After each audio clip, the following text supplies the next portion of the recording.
الرجیم بسم اللہ الرحمن الرحیم ان فی خلق السماوات والارض واختلاف اللیل والنہار والفلک التي تجری فی البحر بما ينفع الناس وما انزل اللہ من السماء من ماء فأحیا به الارض بعد موتها وبث فيها من كل دابة وتصريف الرياح والسحاب المسخر بين السماء والأرض لآيات لقوم يعقلون صدق اللہ العظیم۔ سورۃ البقرہ آیت نمبر 164۔ اللہ جل شانہ ذات عالی توحید کے دلائل بیان فرماتے ہیں۔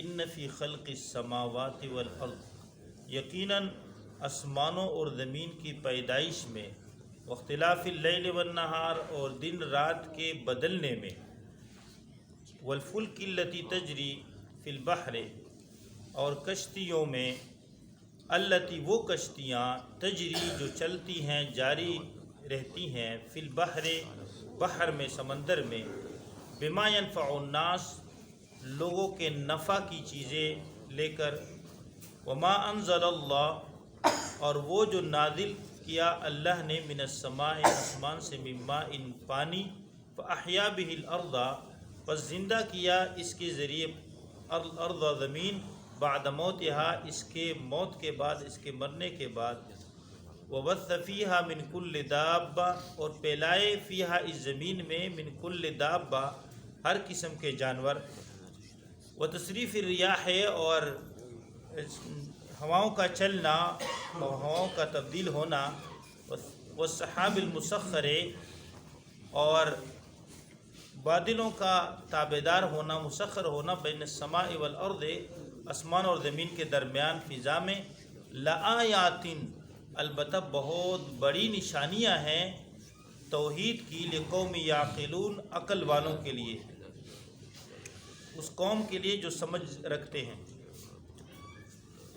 اللہ جل شانہ ذات عالی نے توحید کے بعد وَإِلَٰهُكُمْ إِلَٰهٌ وَاحِدٌ لَا إِلَٰهَ إِلَّا هُوَ الرَّحْمَٰنُ الرَّحِيمُ، تمہارا معبود ایک معبود ہے، اس کے علاوہ کوئی معبود نہیں۔ اس کے بعد جو ہے اللہ جل شانہ ذات عالی نے یہ دلائل بیان فرمائے ہیں کہ ایک معبود کیوں ایک ہے۔ اللہ وحدہ لا شریک ذات جو عبادت کے لائق ہے، وہ وحدہ لا شریک کیوں ہے، اور وہ سارے جو ہے باقی چیزوں کا محتاج کیوں نہیں ہے۔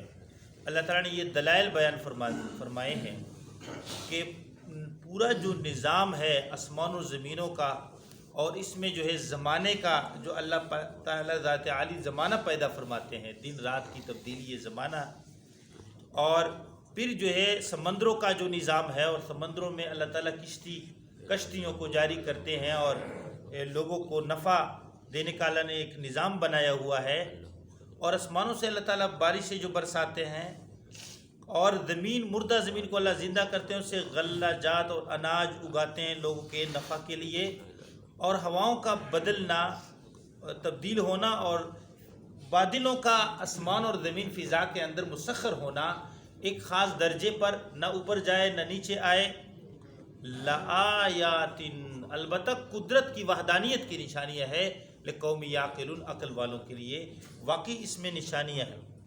اللہ جل شانہ ذات عالی نے قرآن پاک میں مختلف جگہ پہ کشتیوں کا اور سمندروں میں ان کا سفر ذکر کیا ہے کہ جب مشرک ہوتے ہیں نا، جب کشتیوں میں کہیں پھنس جاتے ہیں، یعنی پانیوں کے لہروں میں پھنس جاتے ہیں، دعوا اللہ مخلصین لہ الدین، تو عقیدہ خالص کر کے ایک اللہ وحدہ لا شریک ذات کو پکارتے ہیں۔ فلما نجاہم الی البر اذا ھم یشرکون، جب اللہ تعالیٰ ان کو نجات دیتے ہیں خشک کی طرف، پھر جو ہے وہ شرک کرتے ہیں کہ یہ تو ہمارے بتوں نے جو ہے نا، ہمارے خداؤں نے بھی مدد کی ہے اللہ تعالیٰ کی، اور پھر جو ہے انہوں نے ہمیں نجات دی۔ ٹھیک ہے نا جی، تو یہ جو ہے یعنی شرک شروع کر دیتے ہیں جب پھنس جاتے میرے کہ اللہ وحدہ لا شریک ذات کی جو ہے، کیونکہ یہ اسلام جو ہے دین فطرت ہے، اور توحید دین فطرت ہے کہ جب انسان پھنس جاتا ہے تو ایک اللہ سے مانگتا ہے اور ایک اللہ سے جاری کرتا ہے۔ اجی اما یجیب المضطر اذا دعا، کون پریشان حال کی پریشانی جو ہے اس کی دعا قبول کر کے پریشانی دور کرتا ہے؟ وہ اللہ وحدہ لا شریک ذات ہے۔ پھر ایک اللہ سے مانگتے ہیں، جب ان کو جو ہے آسانی مل جاتی ہے پھر اس وقت جو ہے شرک شروع کر دیتے ہیں۔ تو یہ اللہ جل شانہ ذات عالی نے بیان فرمایا۔ اور تصریف ریاح کے متعلق فرمایا کہ جو ہواؤں کا بدلنا ہے، مختلف ہوائیں، یہ ہواؤں کی جو تقسیم ہے یہ بیت اللہ خانہ کعبہ کے اعتبار سے،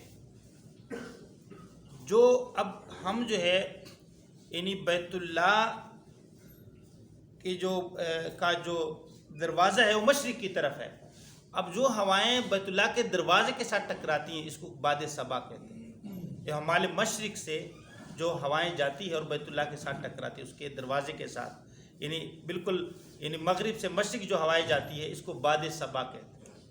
یہ جو نعت خوان اور شعراء اس کو بیان کرتے ہیں کہ یعنی باد صبا جب آپ مدینہ منورہ جائیں تو سرکار پر ہمارا سلام عرض کرنا۔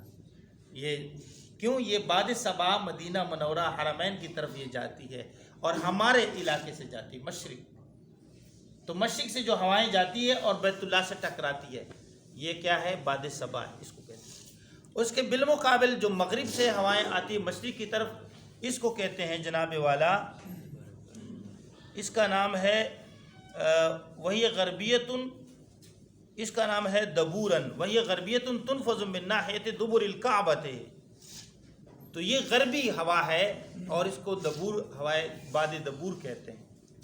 اسی طرح جو ہے بعض ہوائیں یمن کی طرف سے یعنی چلتی ہیں، خانہ کعبہ کے یمن کی طرف سے چلتی ہیں اور خانہ کعبہ کے ساتھ ٹکراتی ہیں، تو وہ جو ہے وہ الگ ہے۔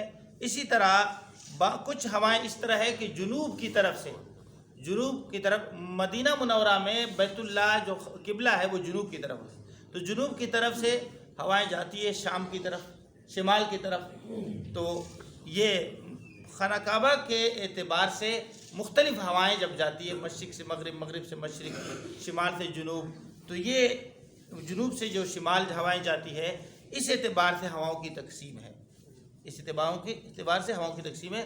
وتصریف الریاح بین السماء وسحاب المسخر بین السماء والارض، اور اس ہواؤں کی وجہ سے اللہ تعالیٰ موسموں کو جو ہے تبدیل بھی کرتے ہیں اور موسموں کا اعتدال ہوتا ہے کہ جہاں کہیں سردی زیادہ ہوتی ہے اور جہاں گرمی ہوتی ہے تو ہواؤں کی وجہ سے وہ گرم علاقے میں وہ ٹھنڈ پہنچ جاتی ہے، بارشوں کا اثرات ہواؤں کی وجہ سے۔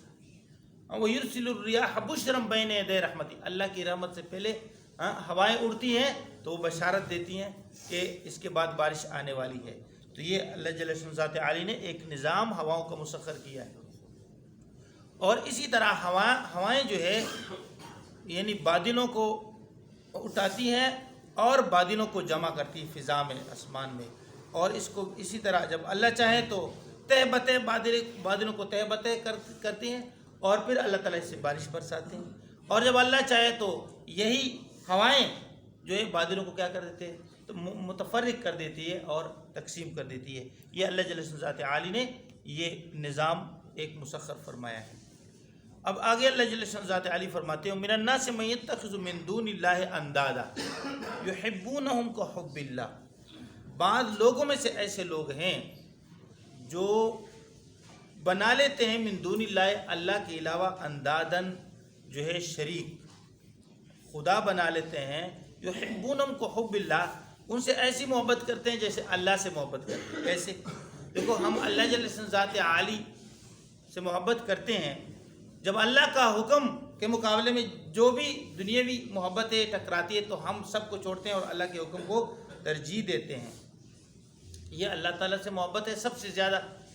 اللہ فرماتے ہیں والذین آمنوا اشد حبا للہ، جو ایمان والے ہیں وہ سب سے زیادہ اللہ سے محبت کریں گے۔ لیکن کچھ لوگ ایسے ہیں جو اللہ کے علاوہ سے ایسے محبت کرتے ہیں جیسے اللہ سے محبت کی جاتی ہے۔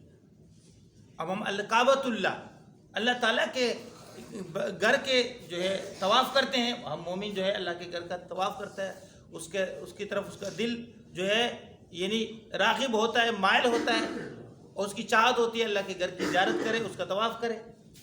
اب جو اللہ کے علاوہ سے کیا کرتے ہیں یعنی محبت کرتے ہیں تو وہ غیر اللہ کا جو ہے یعنی قبروں کا طواف شروع کر دیتے. آپ دیکھتے ہیں، آپ حضرات نے دیکھا ہوگا کہ بعض لوگ قبروں کا جو طواف شروع کرتے ہیں کہ بھائی طواف تو بیت اللہ کا ہے، اللہ وحدہ لا شریک ذات. اسی طرح سجدہ اللہ کے لیے، اب قبروں کے لیے سجدہ کرتے ہیں.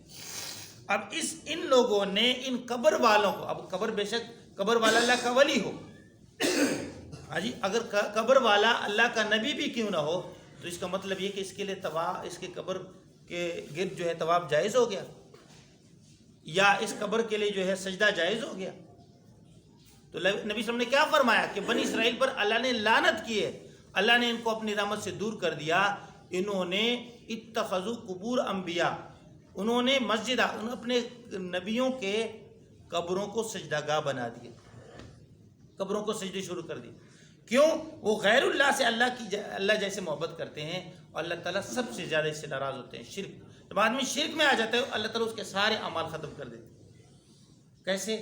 ایک آدمی شرک کرتا ہے، ایک آدمی نے 100 سال جو اللہ کی عبادت کی، اس کے دل میں آیا کہ میں فلانا ولی سے محبت کرتا ہوں نا، چلو ایک سجدہ کروں. کیا خیال ہے؟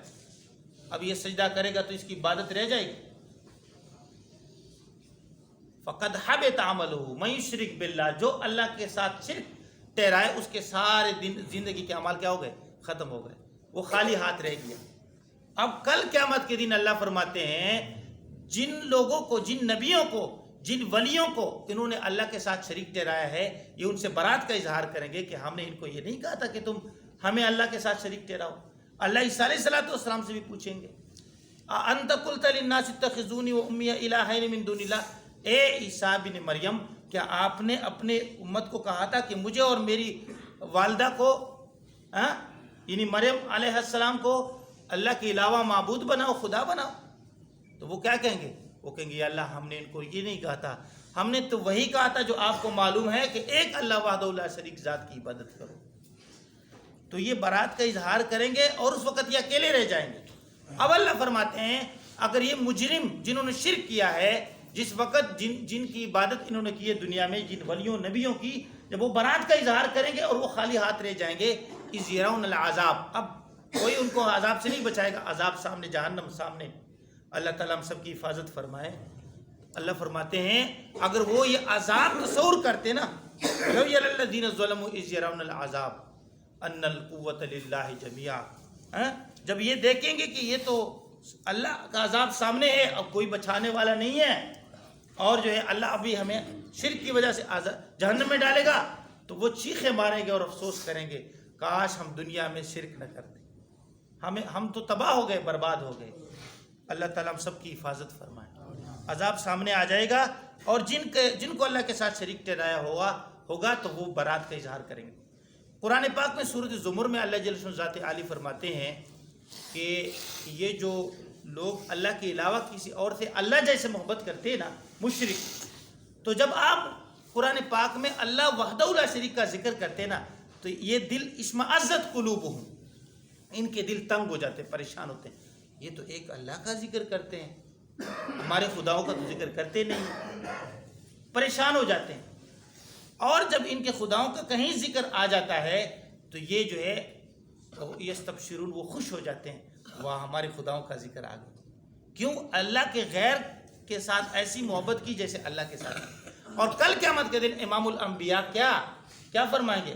اے میرے رب، یا رب ان قوم اتخذوا ھذا القرآن مہجورا، میری قوم نے اس قرآن کو چھوڑا تھا. اب رواج و بدعات، شرک کے دوسری چیزوں کا جو ہے تابعداری کرتے تھے، اور یا اللہ آپ نے جو کلام میرے اوپر نازل کیا تھا انہوں نے اس کو چھوڑا. اللہ تعالیٰ ہم سب کی حفاظت فرمائے. اللہ تعالیٰ شرک سے ہماری حفاظت فرمائے. شرک جو ہے بری بلا ہے اور یہ مرض ہے دل کی. ہم اللہ سے رو کے مانگے یا اللہ ہمارے دلوں کو شرک سے صاف کر دے. دعا کرے. امین. الحمدللہ رب العالمین. صلاۃ والسلام